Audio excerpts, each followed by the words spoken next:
Assalamualaikum warahmatullahi wabarakatuh.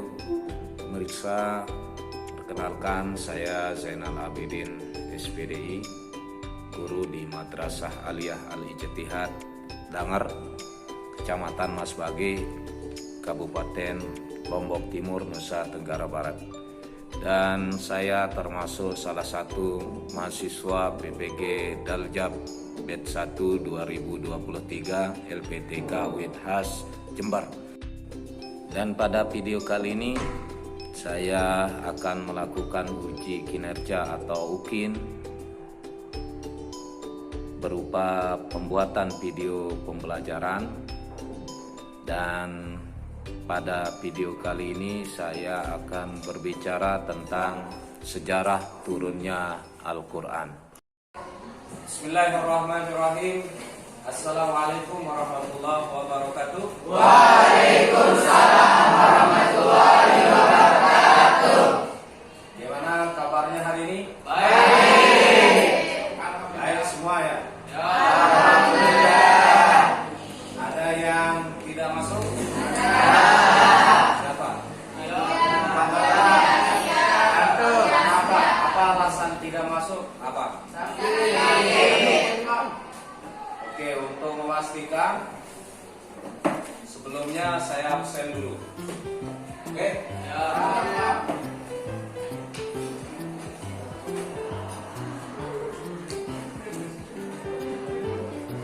Apina ini. Ahmad Zakat. Alia Hadi. Aulia Aslia. Sakit. Mudah-mudahan segera disembuhkan oleh Allah. Amin. Jadi Olivia Arisla. Eka Satriawan. Emma Agustina. Fathul Aziz. Ian Novia Anissa. Sakit. Mudah-mudahan disembuhkan oleh Allah. Helmi Alwi. Sakira perempuan. Ika Maria Juanda. Mana Ika? Kamu mestinya duduk di depan Ika. Irwandi. Islaini Mahfuz. Ini di jam pertama kok sakit ini Mahfuz. Salah deh Pak. Oh iya. Izin ya. M. Piki. M. Hilman Royani. Sakit juga. Mudah-mudahan segera disembuhkan. Muhammad Alawi Jaya. Hadir. Muhammad Hidayatullah. Muhammad Ali Rahman. Yakin ya? Banyak yang sakit. Makanya jaga kesehatan ya. Tidur jangan terlalu malam untuk tidurnya. Ingat, besoknya kita harus sekolah, maka batasi waktu kita aktivitas di malam hari. Muhammad Wildan Al-Barisi. Ustaz ini semua hadir ya. Restu Aditya hadir. Reza Ejan Masari hadir. Rizal Aulawi. Yoga Kirmadani Oka. Yosa Agus Saputra.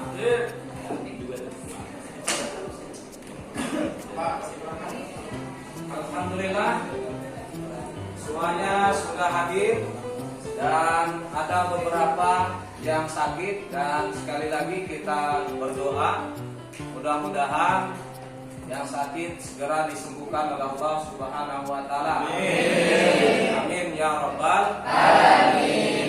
Baik.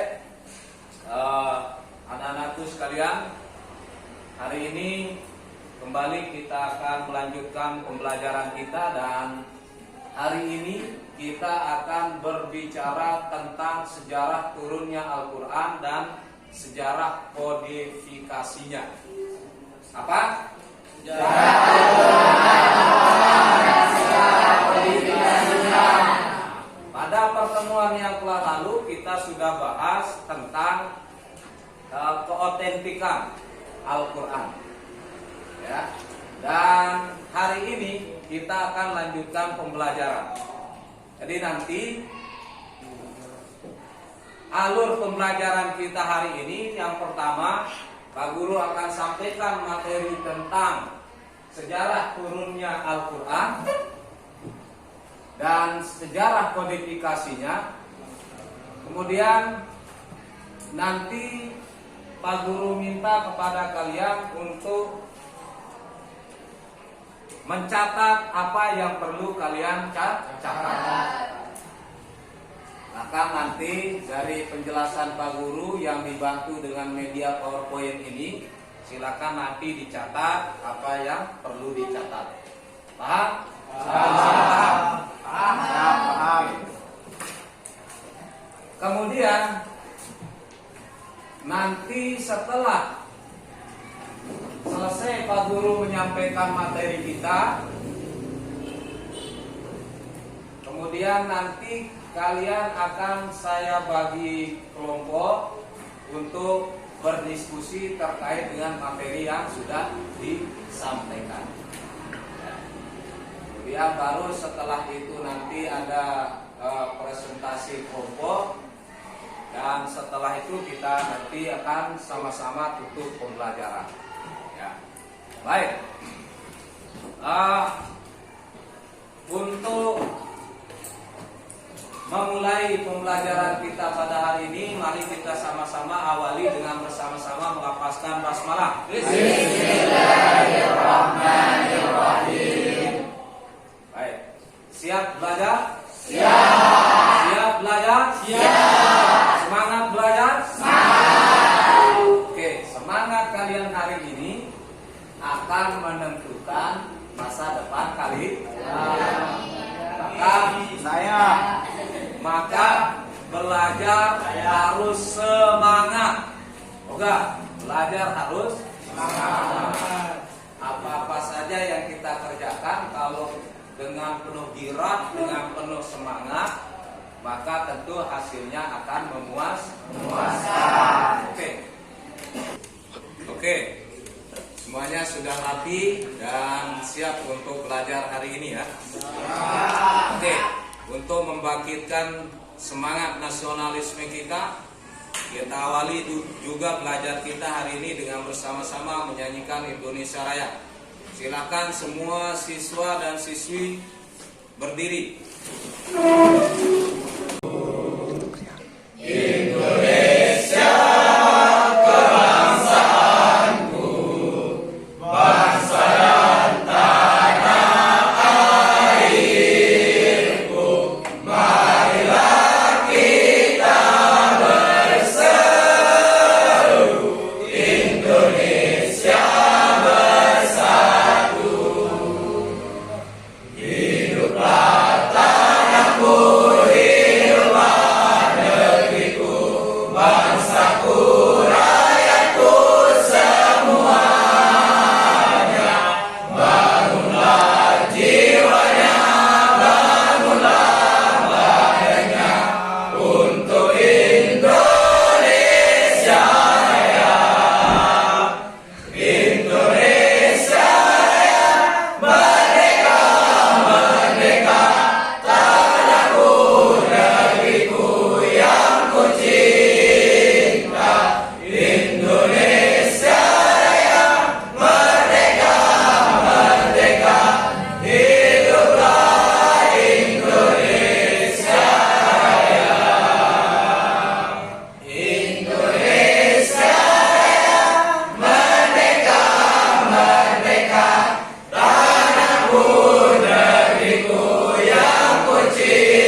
kalau bahasa kita itu rasa cinta dari tanah air itu perlu kita tumbuhkan, sehingga persatuan dan kesatuan di negara tercinta Indonesia ini tetap terjaga.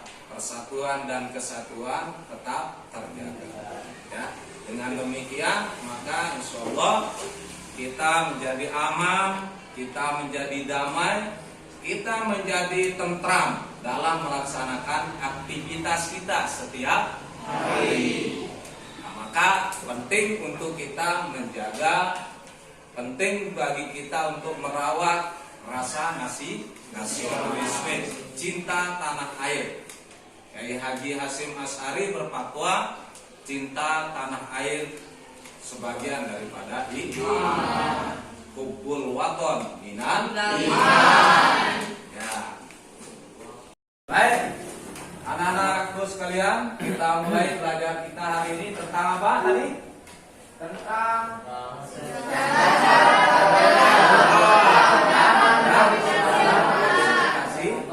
Al-Quran. Oke, baik. Kita mulai dengan apa itu Al-Quran? Al-Quran sebagaimana yang sudah kalian pahami bahwa wahyu yang diturunkan oleh Allah Subhanahu wa taala kepada Nabi Muhammad Sallallahu alaihi wasallam melalui perantara malaikat Jibril. Jadi ada penurunan dari Allah melalui perantara malaikat Jibril kemudian kepada Nabi Muhammad. Kemudian Nabi Muhammad menyampaikan kepada manusia secara universal, secara umum. Jadi ada proses daripada Al-Quran yang kita baca hari ini, ada proses penurunannya. Baik, kita mulai dulu dengan mempelajari apa yang melatar belakangi turunnya Al-Quran. Latar belakang itu apa?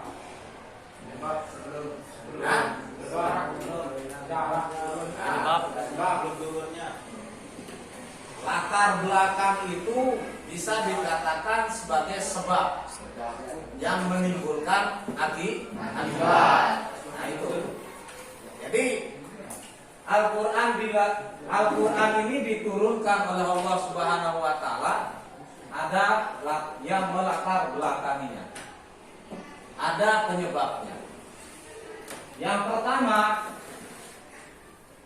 ini tadi sebagai pedoman dan petunjuk dalam penyebaran agama Islam. Sebagai pedoman dan petunjuk dalam penyebaran agama Islam. Nah itu. Jadi sebelum Al-Quran turun, sebelum Al-Quran diturunkan oleh Allah melalui siapa? Perantara malaikat Jibril, diturunkan kepada siapa? Nabi Muhammad Sallallahu alaihi wasallam. Bagaimana sejarah daripada kehidupan masyarakat Mekah pada itu disebut dengan apa? Disebut dengan masa Jahiliyah. Jahiliyah. Kalau bahasa Indonesianya jahiliyah itu apa? Zaman bodoh, kebodohan. Kebodohan. Menyembah bukan selain Allah. Kemudian kebiasaan mereka itu di luar pri kemanusiaan. Jadi akhlak mereka terhadap Allah, akhlak mereka terhadap sesama manusia itu sudah dikatakan sebagai zaman kebodohan. Karena itu tadi akhlaknya kepada Allah buruk, akhlaknya kepada manusia pun buruk. Akhlaknya terhadap Allah yang buruk itu yang seperti apa? Ya, menyembah berhala. Tepat sekali. Menyembah berhala artinya mereka menyekutukan Allah. Menyekutukan Allah, membuat tandingan bagi Allah. Nah, itu alat yang buruk terhadap penciptanya sendiri. Kemudian alatnya terhadap manusia juga, sesama manusia juga terpuruk saat itu. Ada yang bisa sebutkan apa saja kebiasaan-kebiasaan orang jahiliyah? Membunuh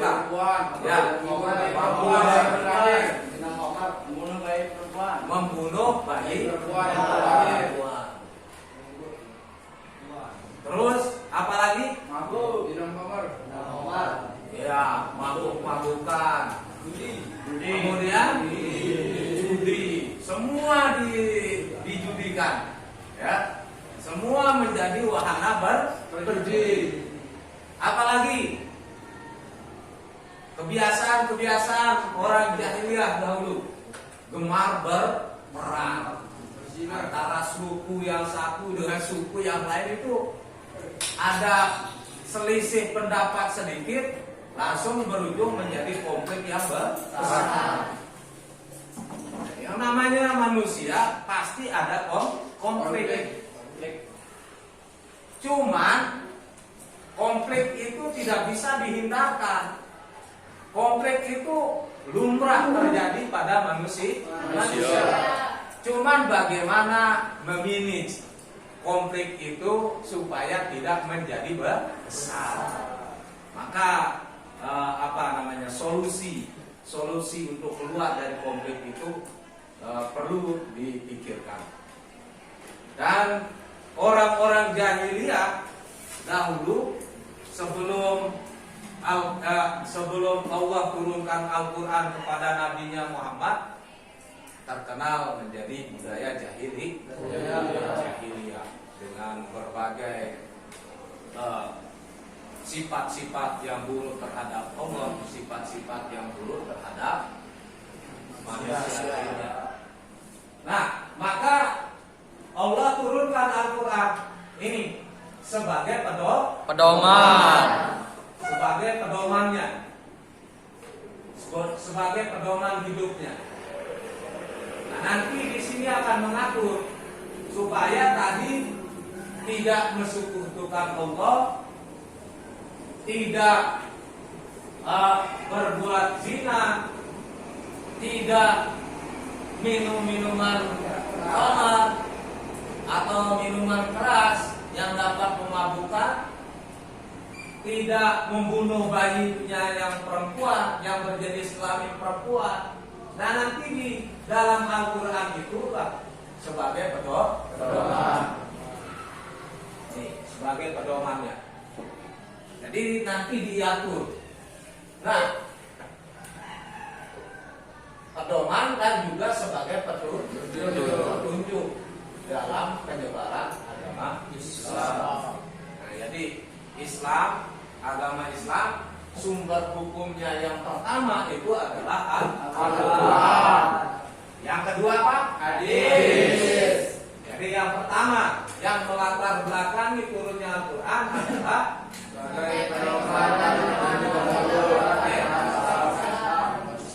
yang kedua sebagai respon terhadap situasi dan peristiwa yang terjadi pada masa hidup Nabi Muhammad SAW.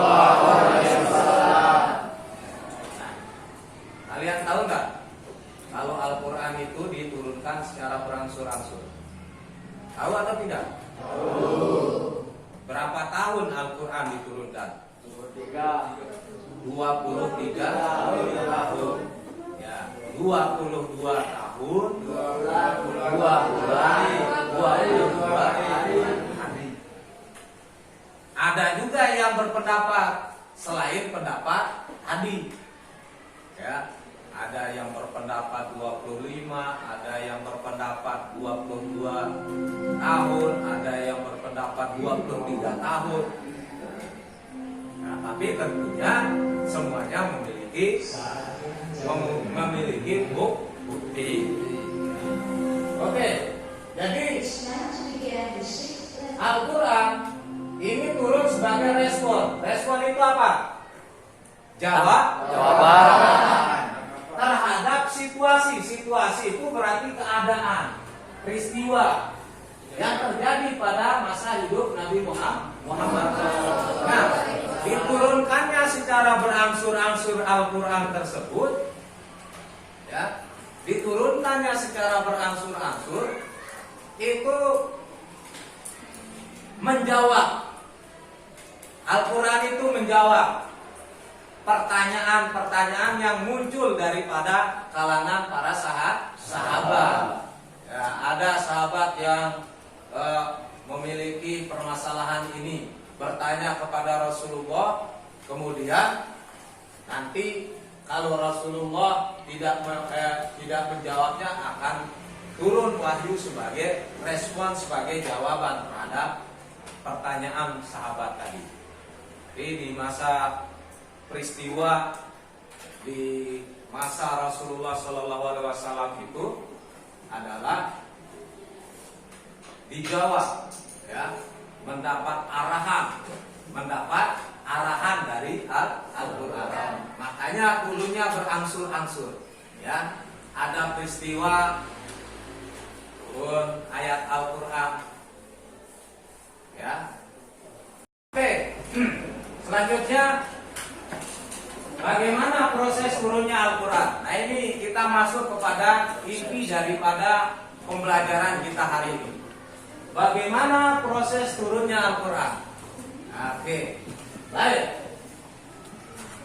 Nih, perhatikan bagaimana proses turunnya Al-Quran. Ada yang tahu bagaimana prosesnya? Hah? Secara berangsur-angsur. Oke, baik. Ya, ada 3 tahapan dalam penurunan Al-Quran.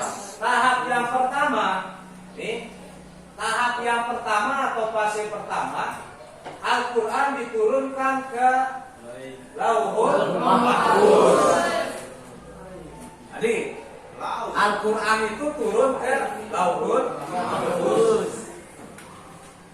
Itu di sana dulu tempatnya. Al-Quran yang bila harfin wala sautin, tanpa huruf dan tanpa suara. Sawat, tidak tahu artinya sawat inti. Ya, sawat itu apa?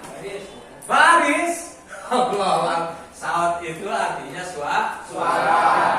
Jadi fase yang pertama atau penurunan dalam yang pertama kali Al-Quran itu diturunkan ke Lauhul Mahfuz.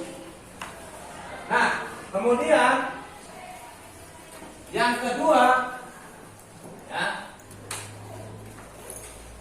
Al-Quran diturunkan secara utuh dari Lauhul Mahfuz ke Baitul Izzah.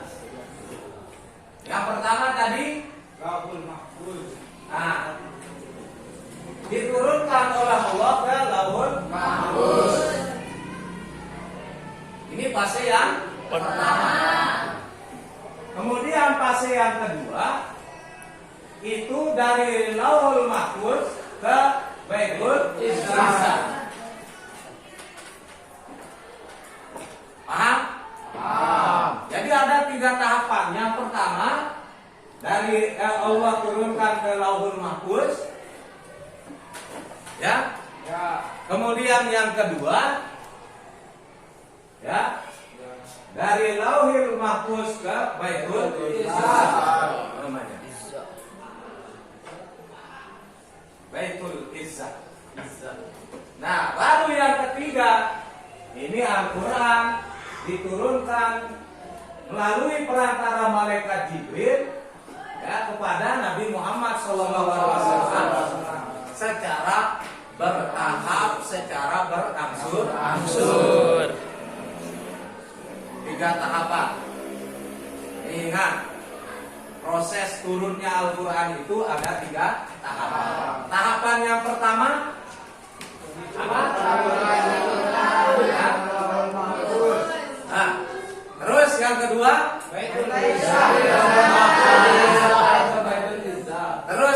ketiga.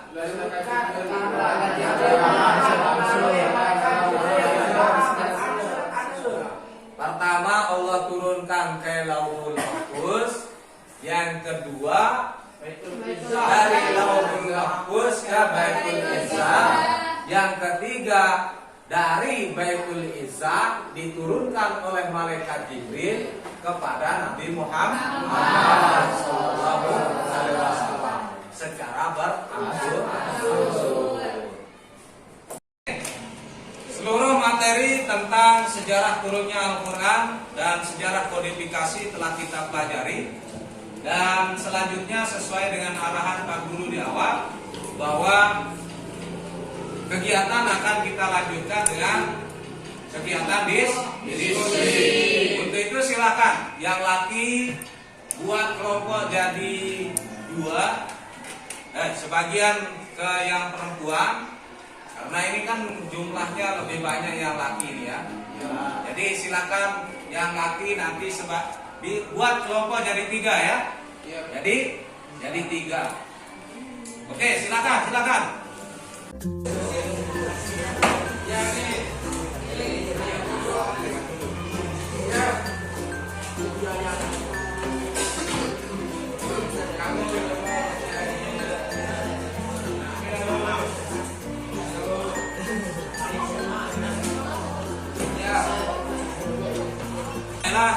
Anak-anak sekalian, diskusi terkait dengan materi kita hari ini sudah selesai waktunya, dan sekarang kita beralih ke presentasi atau diskusi antar kelompok ya.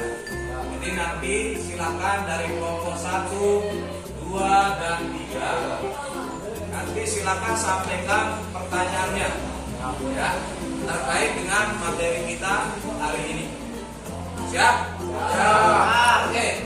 Di kelompok 1, 3, 1, 2. Kita mulai dengan sesi pertanyaan yang pertama. Silakan. Yang mau bertanya siapa? Kenalkan diri. Bismillahirrahmanirrahim. Assalamualaikum warahmatullahi wabarakatuh. Waalaikumsalam warahmatullahi wabarakatuh. Kenalkan, nama saya Hadi. Saya ingin bertanya tentang, tolong ceritakan tentang turunnya sejarah Al-Quran pada masa Rasulullah Sallallahu Alaihi Wasallam. Oke, pertanyaan dari kelompok 1. Nanti kita minta di kelompok 2 dan kelompok 3 yang bertugas untuk memberikan jawaban terkait dengan pertanyaan kelompok 1. Oke, langsung saja waktu untuk menjawab pertanyaan yang pertama dari kelompok 2 dan kelompok 3. Siapa yang bisa menjawab?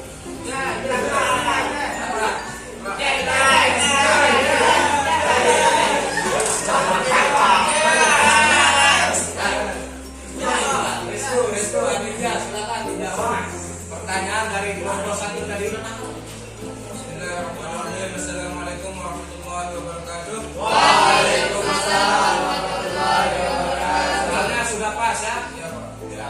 Saya Aditya dari kelompok 2 akan menjawab pertanyaan dari saudara Arya Hadi dari kelompok 1 tentang turunnya Al-Quran pada masa Rasulullah Sallallahu Alaihi Wasallam. Sesuai dengan manhaj Al-Quran diturunkan kepada Nabi kita Nabi Muhammad SAW, yaitu pada tanggal 17 Ramadan di Gua Hira, dengan ayat pertama diturunkan adalah surah Al-Alaq ayat 1 sampai 5. Kemudian diturunkan lagi beberapa ayat lain yang diturunkan secara mutawatir atau berangsur-angsur. Wahyu-wahyu tersebut ditulis di atas benda seperti kulit, tulang, daun dan sebagainya.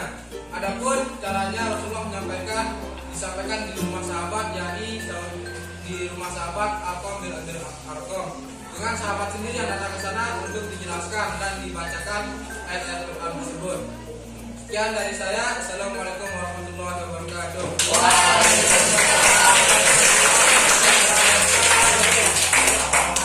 Jawaban yang singkat namun padat dan saya yakin jelas ya. Gambarkan bagaimana proses atau bagaimana sejarah turunnya Al-Quran. Jadi itu tadi Di wahyu yang pertama kali turun itu di bulan yaitu surah Al-Alaq. Kemudian bagaimana Rasulullah SAW menyampaikan ayat-ayat yang diturunkan kepada beliau, yaitu dengan membacakan kemudian ditulis oleh para sahabat. Ada yang menulisnya di kulit, ada yang menulisnya di tulang dan lain sebagainya. Kemudian ayat-ayat tersebut nanti para sahabat dibacakan di rumah sahabat yang namanya Al-Qur'an, dan diturunkan secara berangsur-angsur dalam kurun waktu 22 tahun 22 hari.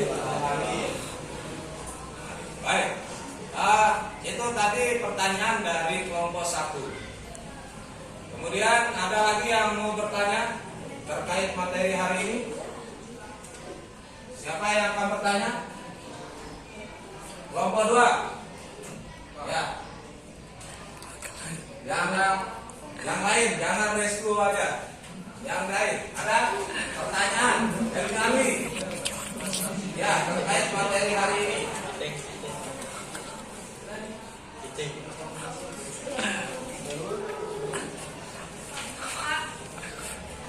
Ya. Kelompok 2, kelompok 3. Oh ya. Assalamualaikum warahmatullahi wabarakatuh.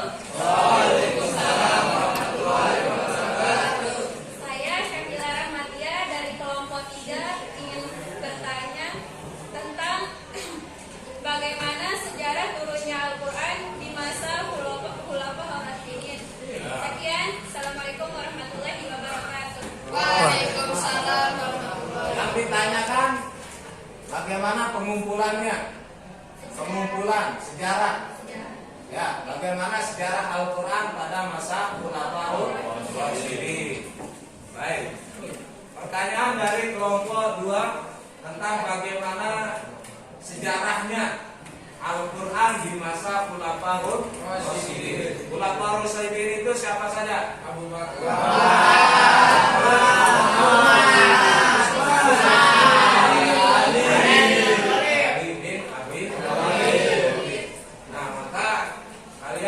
Untuk menjelaskan bagaimana keberadaan Al-Quran pada masa yang keempat sahabat ini.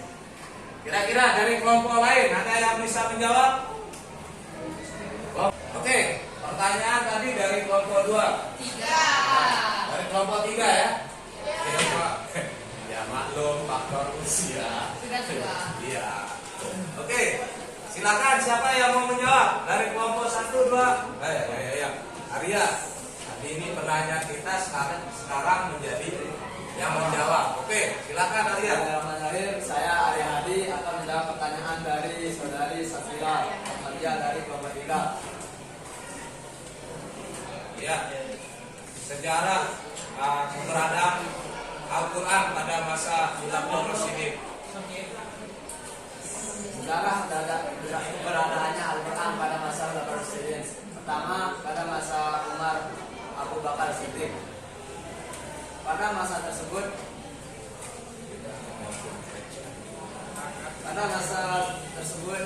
sebelum Al-Quran dikumpulkan, dia berada di berbagai tempat, yakni lembar-lembarannya berbentuk ada di daun, tulang, dan lain-lainnya. Setelah itu, Abu Bakar mengadakan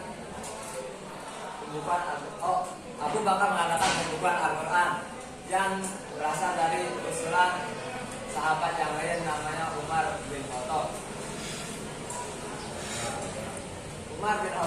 Umar bin Khattab mengusulkan pembukaan Al-Quran tersebut kepada Abu Bakar Siddiq.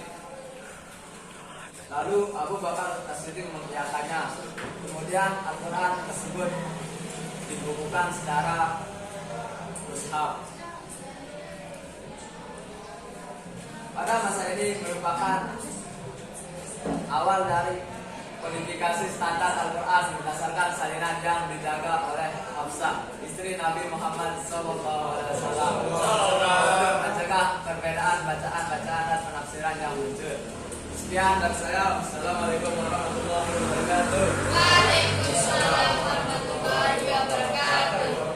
Baik, saya tambahkan sedikit ya.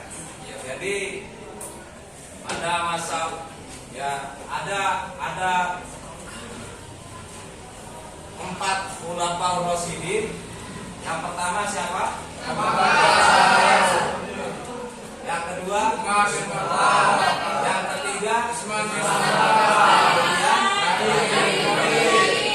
Di 4 sahabat ini, di 4 khulafaur rasyidin yang konsen di dalam Al-Quran itu bisa dikatakan 2 ya, yaitu pada masanya Abu Bakar As-Siddiq. Di situ tempat pembukuan Al-Quran seperti yang sudah disampaikan tadi. Anak-anak sekalian, pelajaran hari ini kita cukupkan sampai di sini. Seluruh alur pembelajaran kita sudah kita lakukan bersama, dan terima kasih atas semangat kita hari ini. Dan pada minggu yang akan datang insyaallah kita akan bertemu kembali dengan materi yang berbeda tentunya dari hari ini. Dan mari kita sama-sama akhiri pertemuan kita ini dengan bersama-sama melapaskan hamdalah. Alhamdulillahirrahmanirrahim. Semoga pertemuan hari ini ada manfaatnya. Amin. Ya Rabbal Alamin. Sekian, assalamualaikum warahmatullahi wabarakatuh. Waalaikumsalam warahmatullahi wabarakatuh.